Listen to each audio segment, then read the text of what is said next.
लोकसभा चुनाव 2024 के चौथे चरण के मतदान सोमवार होंगे। इस दौरान सभी की निगाह हैदराबाद की सीट पर लगी हुई है। इस सीट से के प्रमुख और लोकसभा सांसद असदुद्दीन ओवैसी का सामना बीजेपी की माधवी लता से है। हाल में ही लोकसभा सांसद असदुद्दीन ओवैसी ने ललन टॉप को इंटरव्यू दिया था। इस दौरान उन्होंने बाबरी मस्जिद और राम मंदिर को लेकर बात की। राम मंदिर और बाबरी मस्जिद के मुद्दे को लेकर बात करते हुए असदुद्दीन ओवैसी ने कहा, 1986 में मस्जिद का ताला खोलने के पीछे बीजेपी और कांग्रेस दोनों का हाथ था। 1992 में बीजेपी की सरकार में ही मस्जिद गिरा दी गई थी।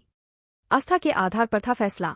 राम मंदिर पर सुप्रीम कोर्ट के फैसले पर उन्होंने कहा, सुप्रीम कोर्ट का फैसला आस्था पर था। इस फैसले से दिक्कत बढ़ गई है। कोर्ट ने ये भी कहा है कि मस्जिद तोड़कर मंदिर को नहीं बनाया गया है। जीबी पंत की भी गलती थी और उस समय के प्रधानमंत्री जवाहरलाल नेहरू सिर्फ पत्र लिखते रह गए थे। उस मस्जिद में नमाज पढ़ना गुनाह है। अयोध्या के धनीपुर में बन रही मोहम्मद बिन अब्दुल्ला मस्जिद को लेकर असदुद्दीन ओवैसी ने कहा, उस मस्जिद में नमाज पढ़ना गुनाह है। ये पूरे उलेमाओं की बात है। आप उसे ताजमहल बना दें, लेकिन मैं मुड़कर ना देखूं उस मस्जिद की तरफ। मेरी नज़र वो मस्जिद जरारा है। मेरी लड़ाई मस्जिद की ज़मीन के लिए थी या उस मस्जिद के लिए थी। अगर मुझे 5 एकड़ ज़मीन ही चाहिए थी तो हिंदुस्तान में मुझे भीख में इतनी ज़मीन मिल जाती।